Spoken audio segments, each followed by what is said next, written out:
So as was saying, the first presidential campaign I covered full time was in 1992. It was the Bill Clinton for president campaign. And amongst the reporters who covered then Governor Clinton on a regular basis was John King, now of CNN. But back then, who do you work for? Do you remember? The The AP. Associated Press. John called it the family wire, which is what some people at the AP call it. And John's about my age, but just had so much more experience than I did covering this stuff, and it taught me a ton. And one of the things he taught me was when you were trying to figure out what the news was, what happened that day that was the news, because it's often this is a pre-digital age, so you didn't have a million tweets to tell you what the news was, or much cable TV. And so John said the first three letters of news are NEW. So if you're looking for the news, you want to look for what's new. And there's a lot new today. Two great guests who are not new, returning, but fan favorites, and tons of new things to tell you about that I'm super excited to get to. So thank you for being part of Two Way. And Two Way tonight, which, as you may or may not know, this is new. It's now available as a podcast, not live, but during almost immediately after the program, shortly after the program, you can listen to it as a podcast.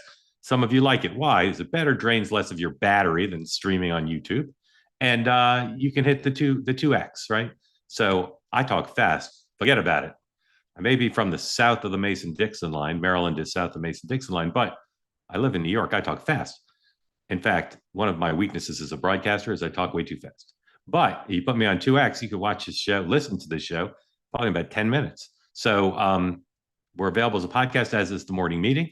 Thank you for your support and your service to America. And as President Trump would say, for your attention to this matter. So that's new. Also new, my guest tomorrow on Next Up, Joe Scarborough. So tune in for that.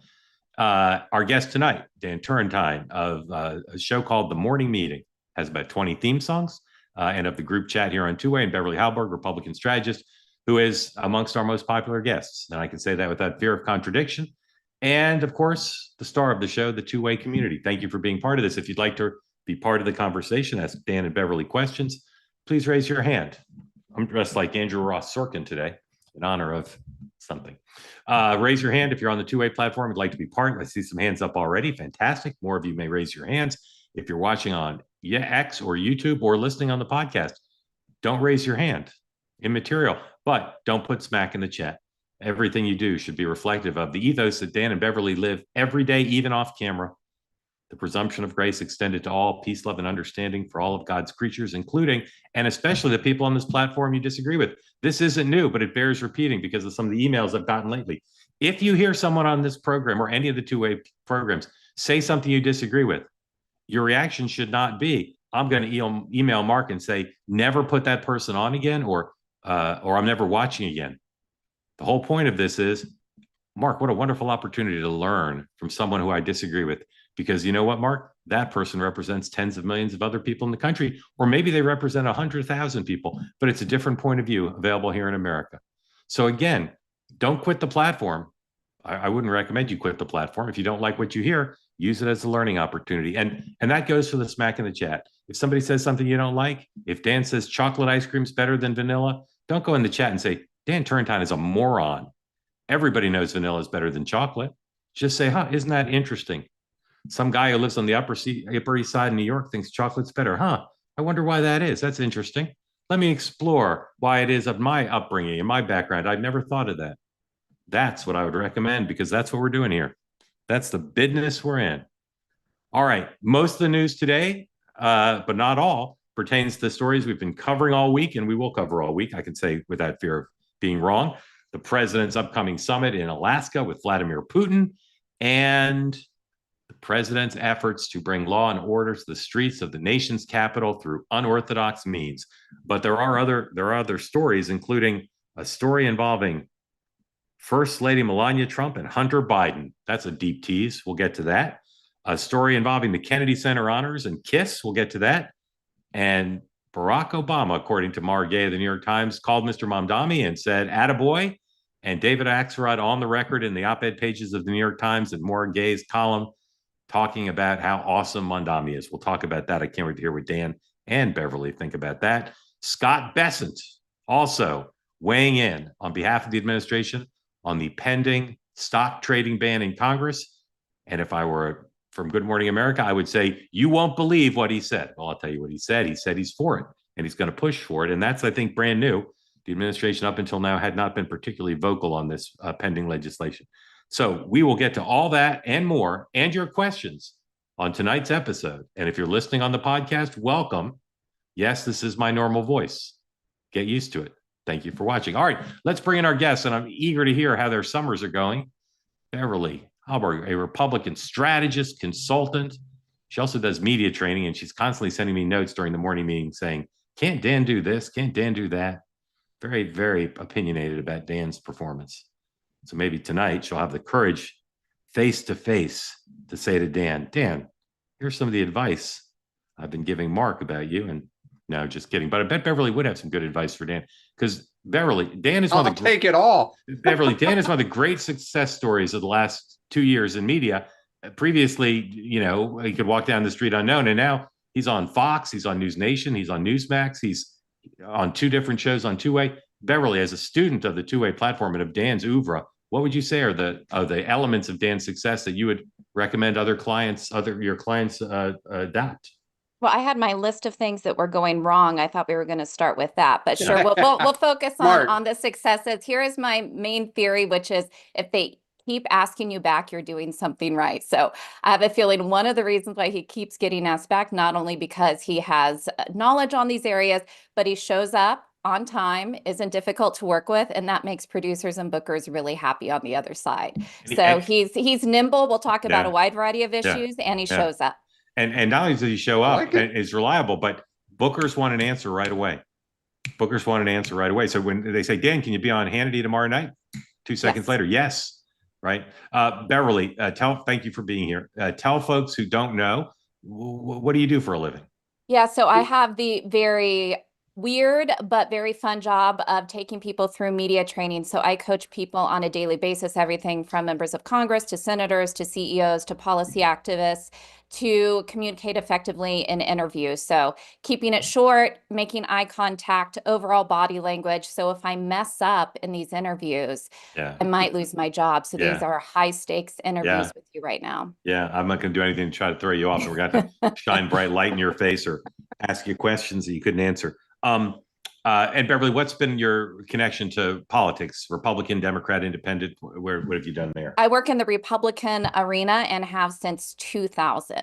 So I'm aging myself here, but close to 26 years ago, I moved to DC. I now live in South Carolina, where I moved during COVID, but I'm in DC about half my time. And are you MAGA adjacent, super MAGA? I would say I'm not a never Trumper and I'm not a Trumper. I'm in the middle. I like to call balls and strikes based on policy, and I work with people who are on all sides of the Republican needle, and my goal is to always make sure they can communicate those ideas effectively. And my guess is that's part of why you're a fan favorite here. Dan Turrentine, heard a lot about you. Welcome in. Tell folks who don't know how your summer's going. My summer's going great. A lot of Two-Way. It's always wonderful to be here. It's great. Our oldest is home from school, and it's great to have some family time. And it's terrific back here in New York City today. So, all right, I want to ask you both something about summer and our business, political media. My impression, I'm helping build a company with Dan, so I'm working all the time. But my sources are all around. Like, my impression is people are working this August more than usual. Fewer people, I'm getting out of office back, and fewer people aren't responding. So Beverly, are you having that impression, or people are working so far in August compared to normal? I find it a mix, and here's the reason why. I think whenever Trump is in office, it's going to be a busy August. So you don't take off like the traditional August month that you would. Also, we didn't know exactly how long Congress would be in session. There was the potential of the Senate staying in much longer than what we expected. So I think a lot of people just avoided some of the vacation plans, not knowing exactly what would take place. And I would just say, last of all, one of the things I even coach people on is if you're really trying to break in to the news media, and if you really want to make a splash splash, August is a good time to do so because tends to have slower news. I know the Trump world it's a little bit different, but it's an opportunity to get a lot of media interviews. So I would say it's not as sparse as a Biden administration August, but there are definitely some people on vacation. I've gotten a lot of emails back with the vacation notice. All right, I haven't. Dan, break the tide. You get sense more people around than usual in August, or no? Yeah, definitely, for sure. More people are around. I mean, I started in 2001, so just after Beverly. And I can remember when, George W. Bush would go to Crawford and the pool would be called at 9:30 a.m. Like right. No news for the day. Right. Or, Obama on the Vineyard. And so I think Trump tries to win every single news cycle. He's the master producer. He's never going to let a week go by where he's not on a front foot dictating the pace. Something that goes that what he wants to discuss. And then Democrats are sitting around scrambling and reacting. So people are around. Beverly, I have to make the old fashioned joke and say, maybe your Republican friends are all rich enough to take vacation in August, but working stiffs like me and Dan and our friends, they gotta be working. All right, let's go to the news. The president went to the Kennedy Center today. He named the honorees, and they were pretty much reported this morning on the morning meeting and elsewhere. We'll get to the list. Well, let's do the list right now. Number 20 is the list in this headline. I think at least partly it is. He went over to that, and he's going to host the ceremony. I'll predict right now it's going to be the longest Kennedy Center honors absolutely in American history because he's not going to stick to the prompter. But highest ratings? We'll see. Best ratings ever. Biggest audience ever, too. George Strait, Sylvester Stallone, Gloria Gaynor, Kiss, and Michael Crawford. Is Michael Crawford American or is he British? He's British, I think. I think he's British. Plenty of foreigners have been given the Kennedy Center honors, I know. So it's not breaking precedent. Anyway, while he was over there, he had a press conference and he answered 1,000 questions. I went to the gym during the press conference and I was done with my workout before he was done. I did my elliptical, my Stairmaster, I did lifted weights, and the president was still talking. Anyway, talked up a storm. And he talked a lot of questions about the two main stories that we'll start with. He talked about Ukraine and Russia, and he talked about DC. Here's the headline from the Wall Street Journal. President agrees on Ukraine-led lines with Europe ahead of summit. Number one, this day also saw the president before he went to Kennedy Center. There it's the headline. Trump agrees on Ukraine-led lines with Europe before Putin summit. U.S. leader tells his European peers that he won't negotiate territorial issues during Friday's meeting, but seek an immediate ceasefire instead. So the president did a call with Zelensky and European leaders, and the readout from everybody, including the president, very good call. Team West united in advance of the summit, or so it would seem. And the president had said, and Caroline Levitt had suggested he was just walking in to listen. But it's pretty clear from some of the readouts that, in fact, he's going to be more opinionated than that. Here's the president, number two, talking about what his view will be if Putin doesn't agree to a ceasefire as part of an initial set of agreements. Number two, please. Russia face any consequences if Vladimir Putin does not agree to stop the war after your meeting on Friday? Yes, they will. Yeah. What will the consequences there will be be? consequences. Sanctions, tariffs? There will be, I don't have to say, there will be very severe consequences, yes. So that has to harden the Team West. The president also said that his hope was to very quickly, didn't say what that meant, but very quickly after Friday's meeting, if it goes well, have a meeting between Zelensky and Putin, and said he'd go to that meeting too if it would be helpful. So Beverly, how do you feel about where things are right now? Are you bearish, bullish on Friday? And what are you looking for between now and then to get a read on how the president will go into this meeting? Well, I'll say, first of all, from President Trump's perspective, I think he's coming across as somebody who actually wants to fix this. It's been a long time that they've been trying to hash this out since he's been president, obviously before then, but he's making a tremendous effort to move forward. I also agree with you. The meeting with the European leaders today seemed to go really well. You even had Emmanuel Macron tweet out that it was a great meeting. The underlying theme, though, was that if there is any type of ceasefire, there has to be security guarantees for Ukraine that include especially sovereignty and the ability to protect itself long term. The problem is, can you ever trust Putin? I do think Trump has been burned by Putin, maybe believing that he means what he says and then Putin will backtrack. I don't think Putin wants to give up. That's my fear. My hope is that there can be some progress, but if Putin comes in and says, I want all the territory that covers the Black Sea and Ukraine can't have any access to any ports, I'm not sure if that's a go for Ukraine either. So I would say it's good it's happening. I'm very skeptical it's going to go anywhere well. Okay. Dan, I want to show you something. This is from our partners at Polymarket. I want to Polymarket the question of territory that Beverly brought up. Will the Ukraine agree to give up the rest of the Donbass region? So this is, of course, in eastern Ukraine. And it was the odds, according to Polymarket Wagers, was 40% just a few days ago that they would, as part of a settlement, agree to give up Donbass. It's dropped now to just 8%. And of course, that comes after President Zelensky has gone back to saying what he said most of the time, that he's not going to give up territory. So, Dan, your thoughts on going from 40 to 8 and where you think Zelensky is as he's watching the discussions on Friday from a remove? Yeah, I thought it was interesting that according to the Wall Street Journal story, Zelensky said he knows some territory is going to be given up. What it sounds like is, and I think we've talked about this a little bit on the morning meeting, is that Zelensky will likely, Ukraine will give up the land that Russia currently holds. Russia wants those last few, miles, so to speak, of those regions that it doesn't have. And not only do they want that land, but they don't want any security from the West near that land, which to Beverly's point makes you think it's a matter of time before they try to take the rest. I actually am somewhat surprised that Donald Trump today, said what he did, that one, a ceasefire is the goal immediately up front.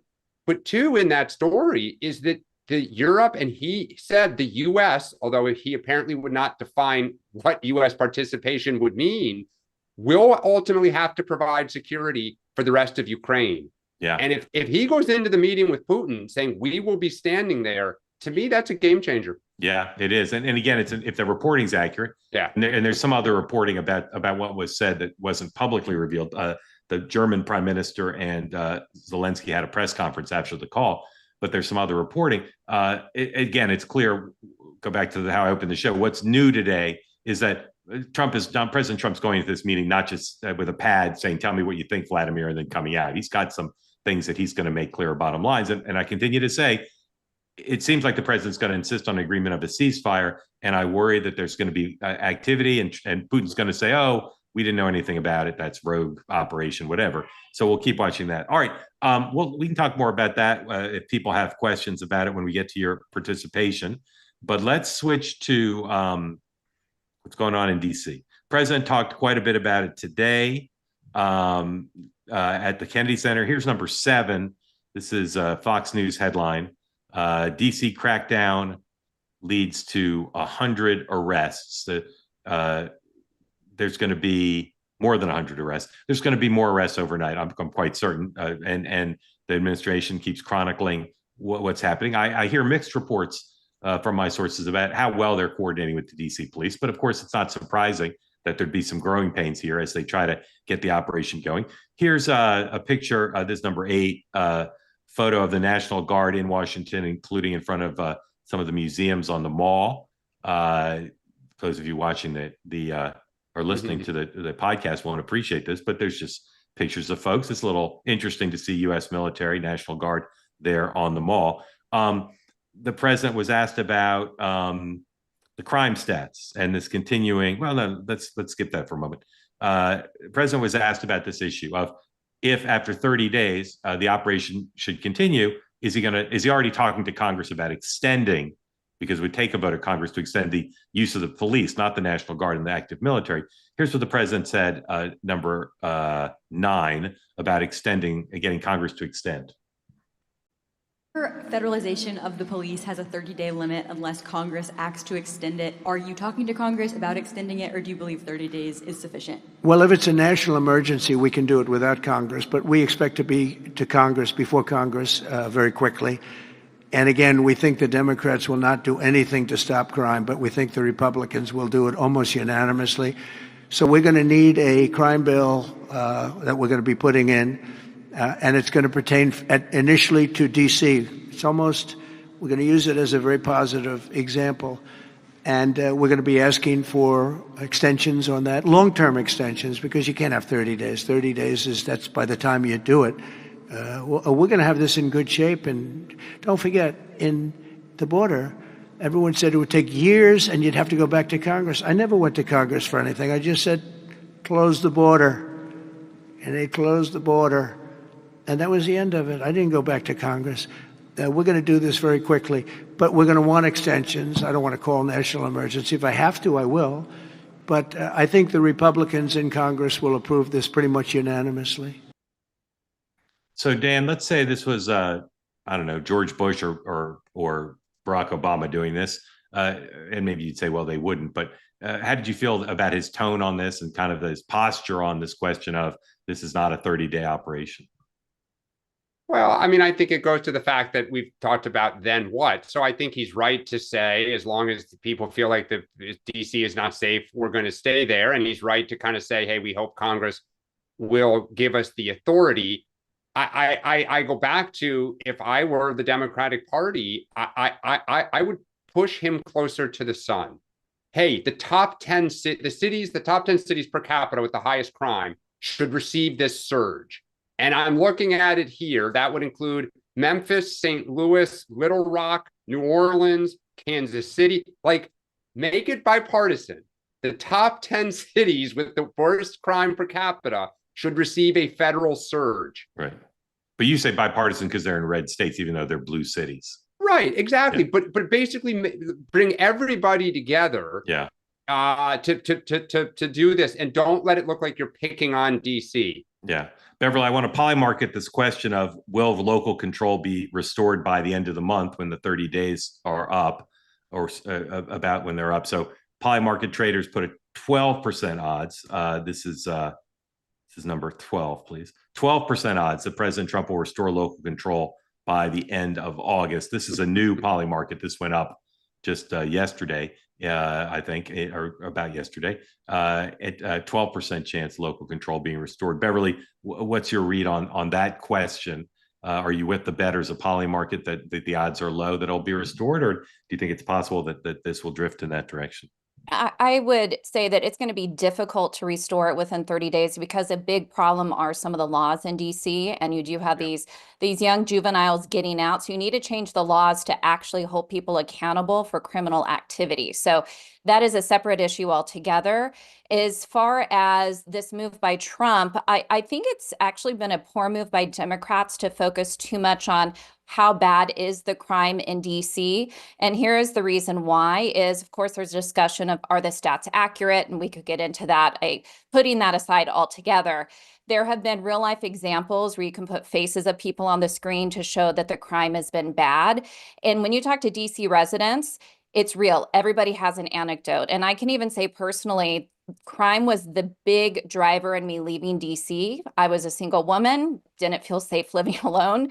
The crime had increased dramatically. And even when I go back, the places I normally would run during middle of the day, I don't go anymore. There is just a different rule for crime. So I think if you're in DC, there are enough personal anecdotes, but even beyond that, I do think DC should represent where the rest of the country should go. So since he does have authority to do this in the District of Columbia, I think he's showing that, hey, it can be done. Even if some of the stats may be worse in other cities, this is the model that I'm setting. So I actually think it's been very smart for him. And I'll just add one other thing. It's actually minority communities that have suffered the most. And even when you look at the homicide rate, it is Black, in many cases, not just young adults, but kids that have been shot.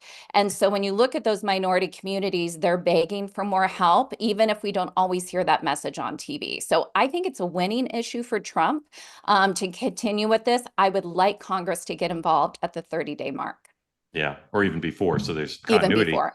Yeah. And again, I'll just say there's all this prediction on the part of Democrats that there's going to be acts by National Guard or active duty military or federal officials who don't know the mechanics of policing. That's going to cause some constitutional violation or violence, whatever. Like, let's hope they do well. Let's hope they get trained. Let's work with them to try to make this effective. Because I'll say for the upteenth time, the government of the District of Columbia is not going to solve this. They had a long time to solve it. They haven't solved it, Dan.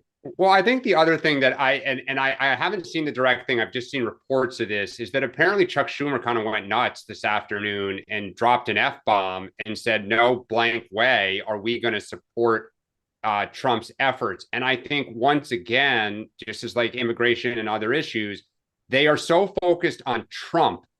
There is no conversation in the Democratic Party about the problem of crime in cities. And that, to me, like, we already have a problem on crime with the electorate. There is a problem, to Beverly's point, of high crime in a lot of blue cities.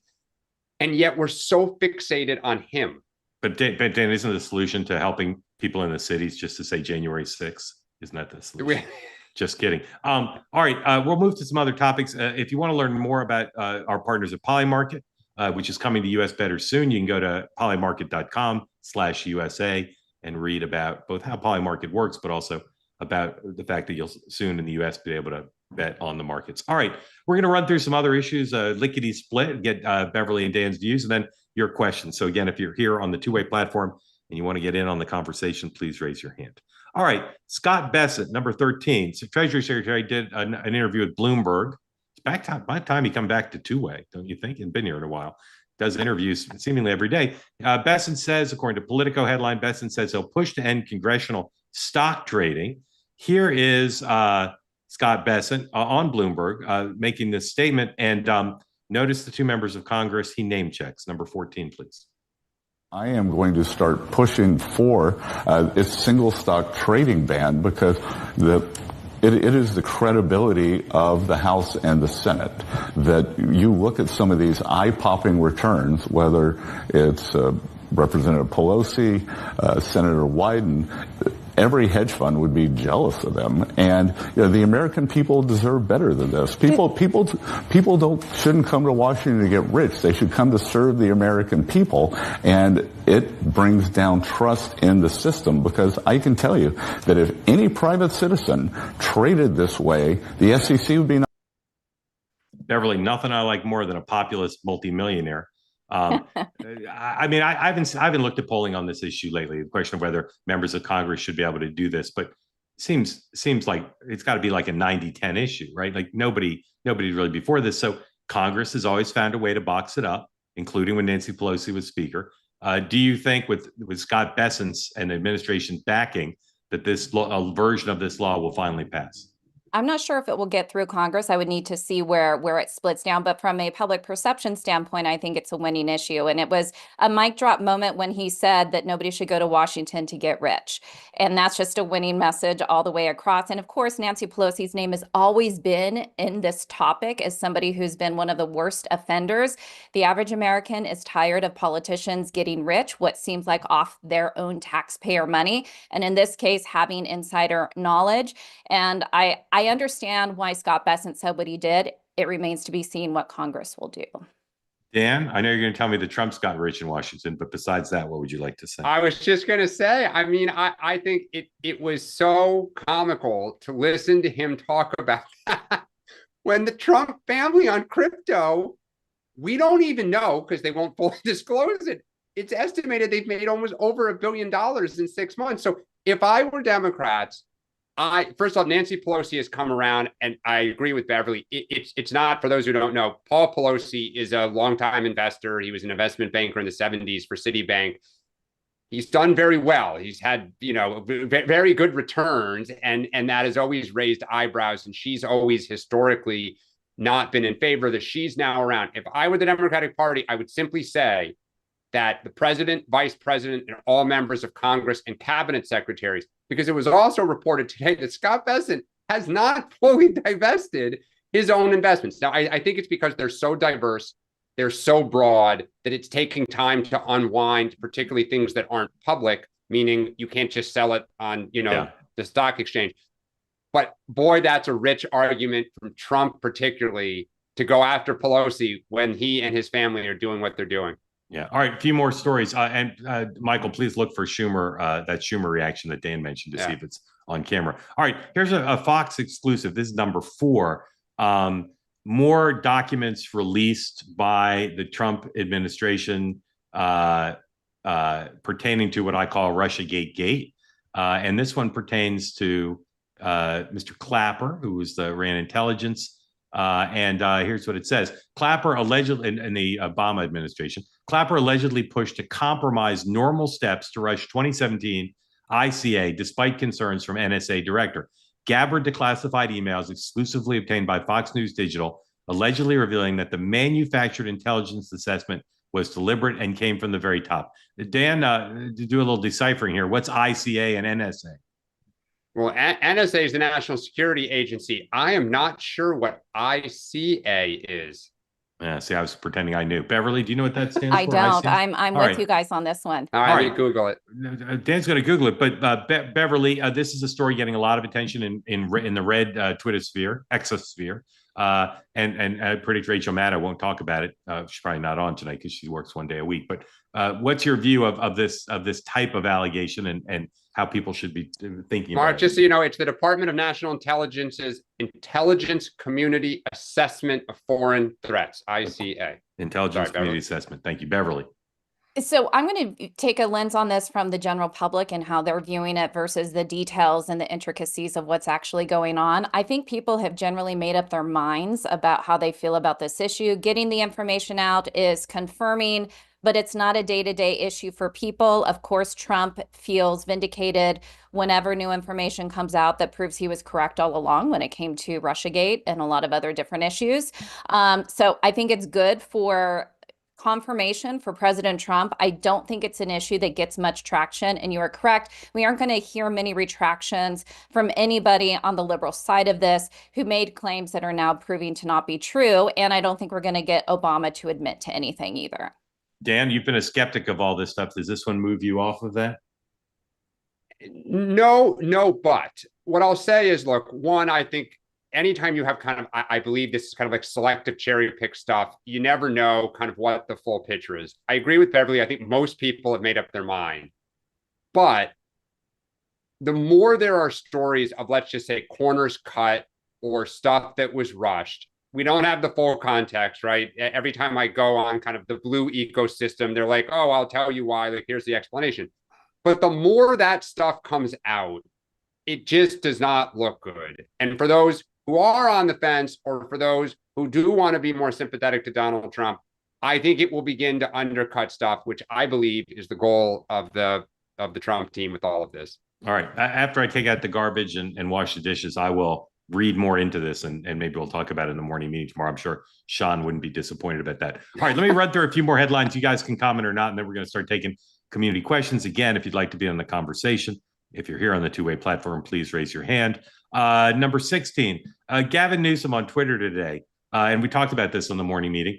Gavin Newsome is the closest thing to someone who's trying to constantly be engaging with President Trump in real time and using the big platform he has to make waves. And so somebody tweeted, "Scoop, we're told Gavin Newsome, the California Congressional Delegation, and the California Legislature will gather in Los Angeles tomorrow at 11:30 a.m., presumably that specific time, for a high-profile press conference to launch California's redistricting push." And what Gavin Newsome tweeted in response is, quote, "Donald Trump is about to have a very bad day." So this is a multi-step process. They have to announce the ballot measure. They have to beat an attempt to get people to vote against it in November. Then they have to do the redistricting, which of course they've already done with computers. And then they got to win the races. You don't automatically pick up those seats. So Dan, is it a mistake for Gavin Newsome to be showing this much bravado, or that's at least part of why he's so engaged in this, is to be proving to Democrats that he's fighting Donald Trump using the kind of Trumpian tactics on social? Yeah, I mean, look, he's raising the stakes and he appears unafraid. And for a party that's desperate for somebody to fight, and not just fights, I always say this, fight's not a strategy, but to actually kind of have a plan and go back at him, he's by far and away winning the kind of tough guy strength machismo early on in this 2028 primary, right? I mean, when we talk about all the folks that may run, he is on a front foot and never misses a chance to taunt Trump. The issue is, as you say, now you got to deliver. And so I think I'll be very curious, like what they're going to say. I think they may try to go for more than 5 seats is what I've heard. And let's see. I mean, but we're talking about him. There's no other 2028er. And when we do, it's small ball. So Beverly, everyone I know, Republican and Democrat, think Gavin Newsom's definitely running. I don't think he will. I'm sticking with my prediction because if I'm right, I'll look like a genius, and if I'm wrong, who cares? Most Republicans I know say, bring it on. We'd love for Gavin. Let's let the guy who has presided over what they view as a failed record in California, pretty boy. They don't think he's very smart. All these myths about Gavin Newsom in terms of his abilities, California record is mixed. Beverly, is a Gavin Newsom in doing all this stuff? Are you or Republicans generally looking him perhaps as more formidable if he were the nominee, or none of this impresses you and your fellow Republicans? Well, I'll tell you what doesn't impress me, and that's a gerrymandering battle. Nothing more boring than the back and forth of Republicans and Democrats on redistricting. But from a standpoint of how formidable could he be, should he run, I will say what he has going for him is he's a good communicator. He knows how to use the press, and he has great name ID. So he does have a lot in his favor. And of course, history proves that running a state like California can work in your favor if you are running for president. So I don't look at Gavin Newsom, if he ran, as a Republican, is thinking that that's a slam dunk. I thought Kamala Harris running was a slam dunk for Republicans. I do not think that with Gavin Newsom, but I actually think his presser today is coming at a time where he's getting worried that Zohran Mamdani is getting all this press attention. Now, of course, Mamdani is not going to be running for president anytime soon, I wouldn't think, but I think he gets a little jealous of the other people who are getting the media attention. There's the Trump tour by Mamdani right now, and I think Gavin wanted to go on his own Trump tour and bashing him. So I think the timing is very suspect, and we'll see. I think Gavin's running, though. Mark, you may be right, but I think he's running. All right.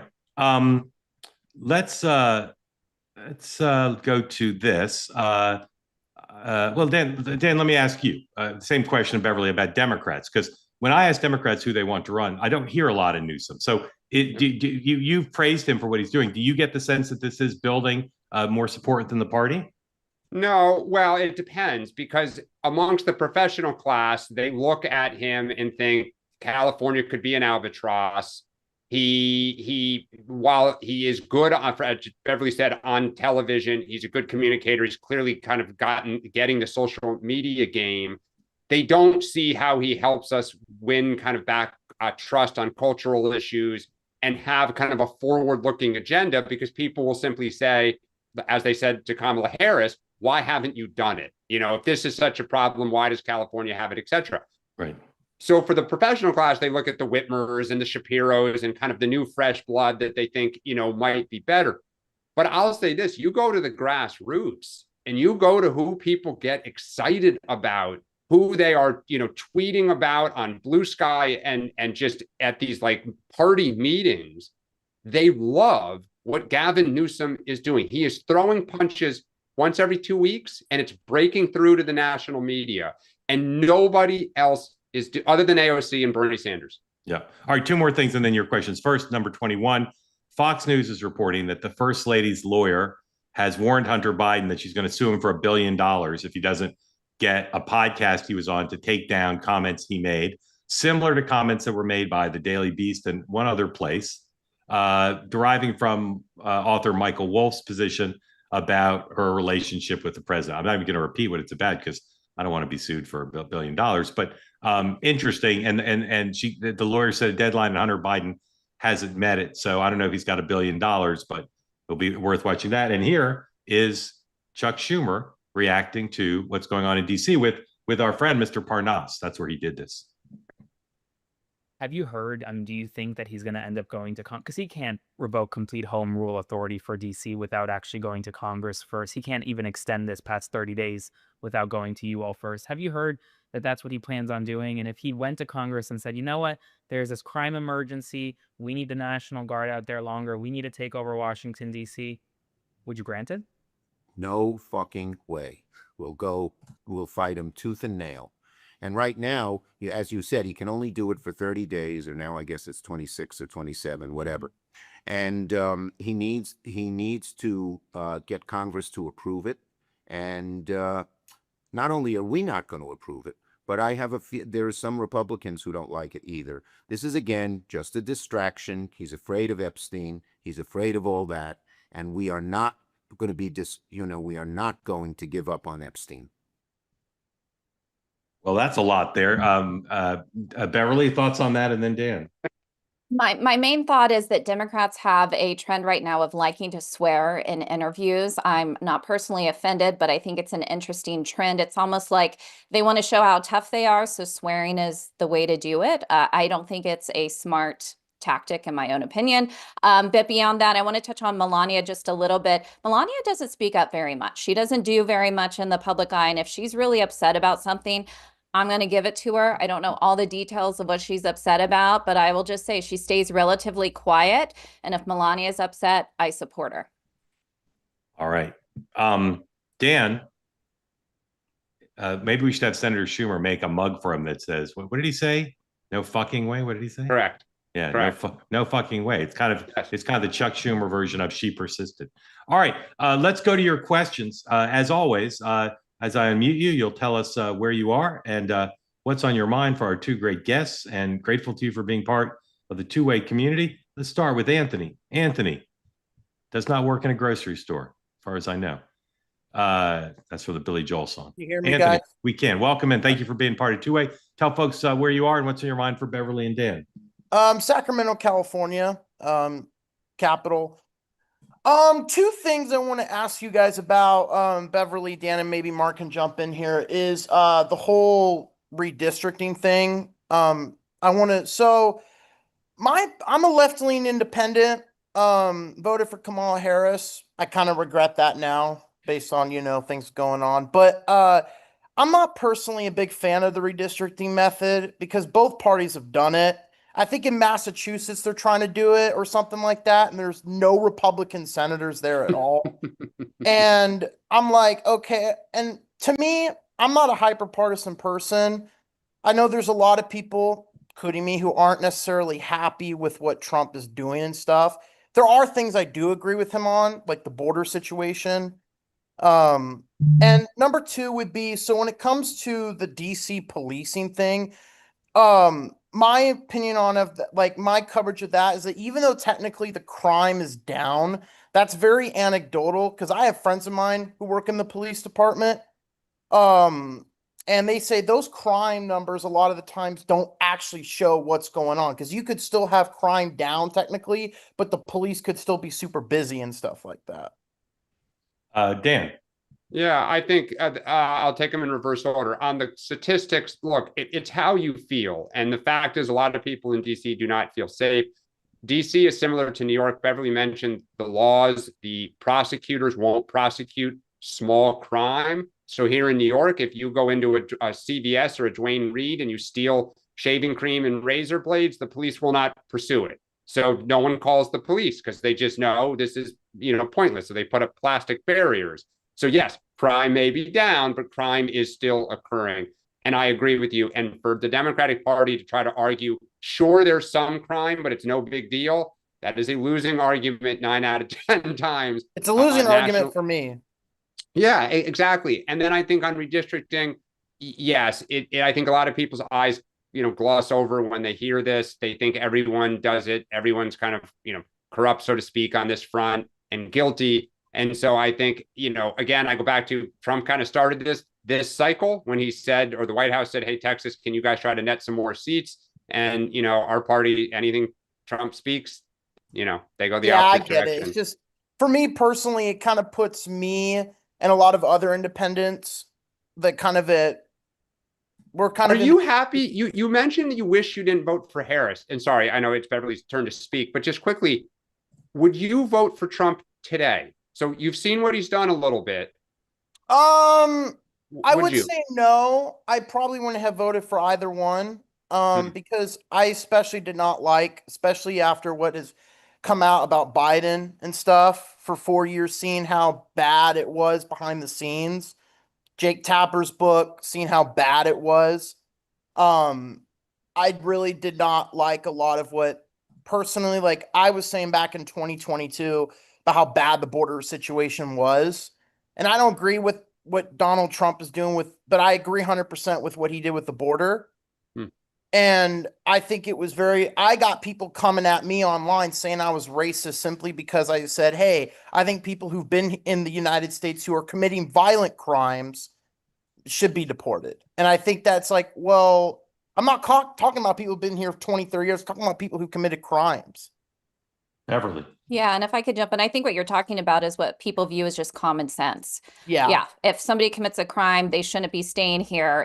And we could talk all day long about those who were born here and their parents brought them here, or those who came illegally and have been working here for a long time.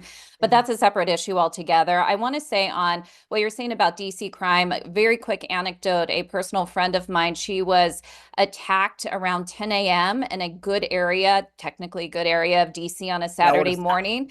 And it wasn't classified as sexual assault because he didn't complete the rape.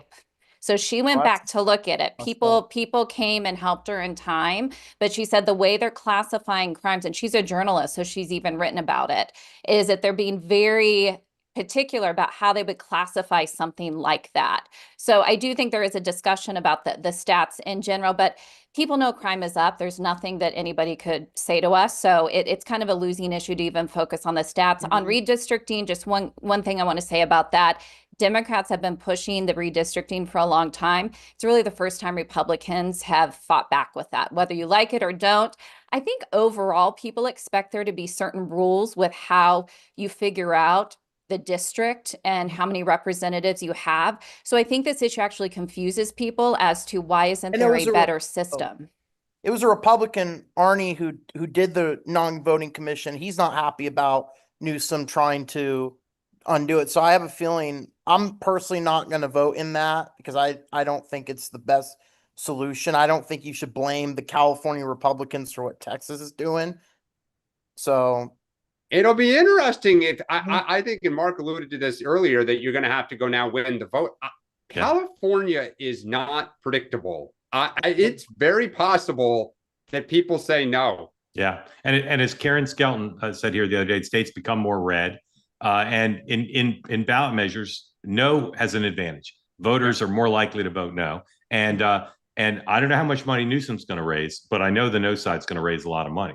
So I think personally, I think I understand why he's doing it, because there's been a lot of pressure on Democrats, not from people like me, to like counter what Trump's doing. Yeah. And yeah, of course, there have been things that Trump has done that I don't 100% approve of. But to act like the authoritarian stuff, the Hitler stuff, that doesn't appeal to me. That just doesn't. So it's sad because like there's a lot of people, I think most people in the country are more in the middle about certain things. So I really hope that Democrats that's why I'm for people like Josh Shapiro or Wes Moore. I wouldn't mind those two people running. I think Josh Shapiro has it. I think he's moderate. I think he's done a good job in Pennsylvania because I have friends in Pennsylvania. So I think he would be the perfect one to do it. Yeah. Anthony, thank you. I will say, even if Gavin Newsom, if he gets on the ballot, even if he doesn't win, he's going to add a lot of names to his grassroots email list. And I think he's probably already got by far the biggest list, except for Kamala Harris, and it's going to grow because he'll get contributions from around the country for this effort. Patrick, welcome in. Thank you for joining. Tell folks who don't know where you are, who does your hair, and what's on your mind. Unfortunately, I do my own hair. All right, looks fantastic. If my hair looked like that, I'd be very successful. So you're not far off. You just grow it a few inches. Yeah. Okay. I'll give it a try. Take a few weeks. Tell us what's on your mind. Tell us what's on your mind, sir. First tell us where you are, then what's on your mind. Well, I'm from Fredericksburg, but I go to DC all the time, and so I just had a little anecdote to talk about with that, as well as a question for Beverly. So in DC, one thing no one seems to talk about is how many departments are in DC. You've got police just for the metro. You have police just for the basically federal buildings, police just for some of the parks. And so the problem that they always run into is by the time you've called the police to make a report or get their action, they have to spend probably 15 minutes just to find the right officer to come settle the issue. And so on the metro, by the time you call them, they'll say, sorry, nothing I can do about it. The person's no longer on the metro. And so you might have one person committing dozens of crimes a day and nothing ever happens because they have no way of possibly getting the person, because by the time an officer's been called, the person might as well be in Maryland or something. Right. And so that's just, I think, one of the biggest problems. It's a great point. Beverly, go ahead on that. Yeah, no, it's a logistical nightmare for the reasons why you stated. And I'll add to that. I think another side of this too is, and this is going to sound weird for me to say, but crime used to have rules. And I know that sounds weird, but it used to be, don't go out at this time of night in these neighborhoods. And there usually was a purpose for somebody committing a crime. They needed money. They wanted, yes, there are carjackings today, but there's actually crime going on just to harm other people, where there's just stabbings going on in the middle of the day, somebody running off. And so the intent of crime is different right now too. And I think that's even harder for law enforcement, regardless of what department they're with, to be able to handle. But yeah, I think that because there are so many, you have Maryland, Virginia, DC, then you have the different government departments, you have security personnel all over, even at government agencies, that there's so many different fiefdoms, it doesn't work well together. So I would agree with you. And I think that brings up a good point and a real problem with policing in DC. Patrick, thank you. How'd you find two-way? Well, I've been a loyal viewer of, I guess, listener of Megyn Kelly for years now. And so I actually really admired your last two Next Up podcast episodes. Those were fantastic because I learned to read using Washington Post when I was like 5, and that was 20 years ago. And so it's kind of been a bummer to see how far the Washington Post has fallen, to the point where I no longer subscribe to it. So because, the spelling errors and everything have built up over time, and that's angering considering they're professional writers. Yeah. And so anyways, that's how I found you off Megyn Kelly. So, okay. And I had just one more question, and that was about the gubernatorial race in Virginia. I'm seeing a little bit of a pattern that's similar to what happened with Mondani in New York. It's almost like no one has possibly even run. And it might as well have just been Zoran up there. And currently down here, it might as well just be Spanberger. And so I think it's very interesting at how, I'm not sure if they're waiting to gear it up as they get closer to November, but for the last 6 months, all I've seen are Spanberger posters everywhere. Yeah. And so I was wondering if you had any insight into how the Winsome is going about running for her hopeful governorship. She's not been a strong candidate, and she is run a weak campaign, and there's a lot of divisions within the party, and the governor hasn't been able to settle them. And as you know, historically, the part Virginia and New Jersey vote the year after the presidential, and there have been some exceptions, but typically the party that wins the White House loses those two governorships. And so just the normal dynamics that are there, but she's not been a strong candidate. And her she's running against a Democrat who's run a very good and very organized campaign, and who won the primary. Did she have any competition? I can't even remember. Yeah, she did. Yep. Who'd she run against to win the primary? Oh, I don't remember, but she did. It wasn't like New Jersey. It wasn't like super. Yeah. No. New Jersey had like legit members of Congress. So I mean, she's been a strong candidate, and the lieutenant governor just hasn't. Beverly, anything you want to say about the Virginia? No, you guys have followed it more than I have. Yeah. Okay. Patrick, really great with you. Thanks for coming in. Two stories I want to hit real quick here, and maybe we'll have time for one more question. One is, I mentioned it earlier. This is number 19. Mara Gay writes for the New York Times editorial page. She's a very good reporter. I once tried to hire her because she's a great reporter, and she writes a column for the Times. Some Democrats panicked over Mondani. Obama called him. She reports, I think she's breaking the news, that Barack Obama called him and had very warm conversation. And obviously, if you take away the fact that the guy's a socialist, he has a lot of similarities with Barack Obama. Very charismatic, very energizing to young people, using the latest technology, good on camera, and very optimistic and a very optimistic but very tough. He'll be smiling, but he'll take the brass knuckles out of his pocket and put them on and slap his opponent. The story also quotes David Axelrod on the record saying he went to the Mondani headquarters. It's moved apparently since there, but he went where it was located originally. Patrick Gaspard is a guy long active in Democratic politics, very close to Barack Obama and the Obama team, and he's an unofficial advisor to Mondani, and he, according to Mara Gay, brokered this meeting.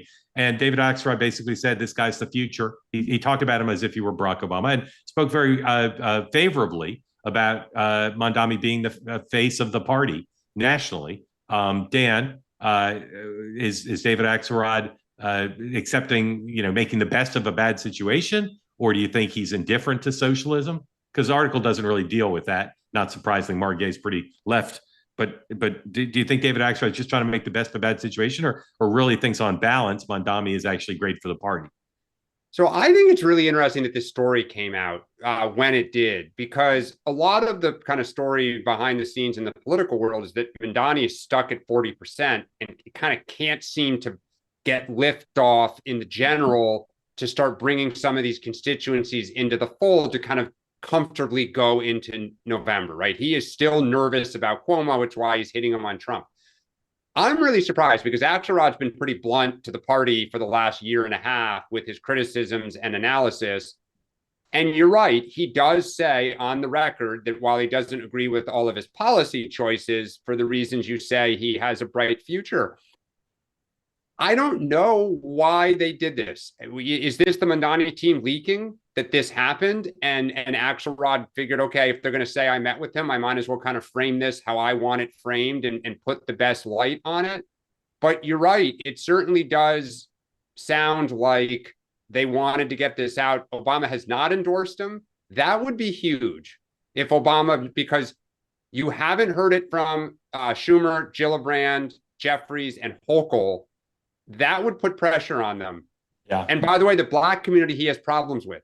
Mondani has not been able to improve his numbers with the Black community. So it's interesting. I mean, if you read the Mark Gay piece, you'd say Barack Obama's going to endorse him, right? I mean, that's the impression you get. Well, if you're Patrick Gaspard, who was the political director for the 2012 reelect and then became ambassador to South Africa, you might try to force the hand. Like, you may try to push this out to be like, we have momentum. The institutional folks are going to ultimately get on, and Obama is going to, let's see what Obama does. He's good at leaking. Yeah. He's not going to do it. Yeah. Beverly, two questions. One is, and use your expertise. Don't give me the most obvious stuff. Tell me stuff that we'd have to pay $25,000 to get normally.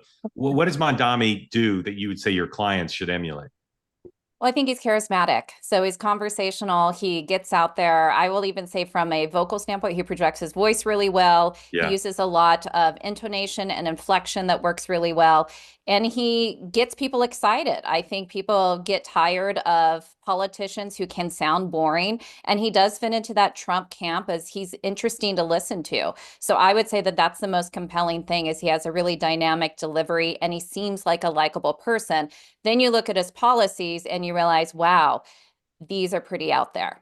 Yeah, I'll say, and I'm not the first person to make this point, but I saw this he did a very tough video about Andrew Cuomo yesterday. It was like the greatest hits of negative stuff about Andrew Cuomo. And unlike a normal campaign, which would do that through an ad or a surrogate or a narrator, he did it himself. But it was funny. It was very hard edge, but there was a lot of humor in it, sarcasm, etc. So what I see, and not everybody can be charismatic, right? Because they're just naturally charismatic. But if the candidate, him or herself, can use humor to make a point, particularly if it's quality humor that's going to break through, that's to me one of the great lessons of what that guy does. He's super hilarious and a great performer. But he doesn't do comedy for comedy's sake. Typically, he's doing comedy in service of driving a message. And then my second question to you, Beverly, is it's sort of said by a lot of Republicans and a lot of worried Democrats that if Mondami is the mayor, Republicans will make him the face of the party for 2026, and House and Senate candidates and House candidates for sure in the New York area will be having to deal with his baggage, that there's a socialist there with all the positions he's taken and his record as mayor. Is that real? Or people in a congressional district aren't going to care who the mayor of New York City is? I actually think that more Republicans and of course a lot of my peers are based in DC, and we go to New York City a lot. We're worried about him taking over New York. I have a lot of friends who live in New York. So I think there's generally just a lot of concern about what it means from a policy standpoint, but there's no doubt it will become a case study. It's like, okay, here's socialism at work. What do you think of it? And I'll agree with Dan. I think this article that came out was very suspect. Axelrod has been so hard on Democrats about the direction that they took with Kamala Harris and not going too far to the left. If there's any embracing of Mondani, and that is a Democrat perspective moving forward, that's going to spell a lot of trouble for them. Personally, as a Republican, go ahead and do it. But that is not where the American people are. Okay. Very grateful to Beverly for being here. Dan, as always, super, super delighted always to hear what you think, and looking forward to you both coming back. And Dan and I will be back in a matter of hours on the morning meeting. Let me tell you a little bit about the morning meeting. We're going to have full coverage of the episode of the New Heights podcast with Taylor Swift. We'll be playing extended excerpts of that. I'm not kidding, because that'll be important. And all the news, including there's going to be reporting overnight. My spidey sense tells me on both the big stories. We're talking about more about what the president is going to go into Anchorage with, and more. We'll see what happens overnight on the streets of DC tonight. And then, as I mentioned, next up tomorrow, my conversation with Joe Scarborough that I hope you'll be able to listen to. And if you're listening to this podcast on a podcast, welcome aboard.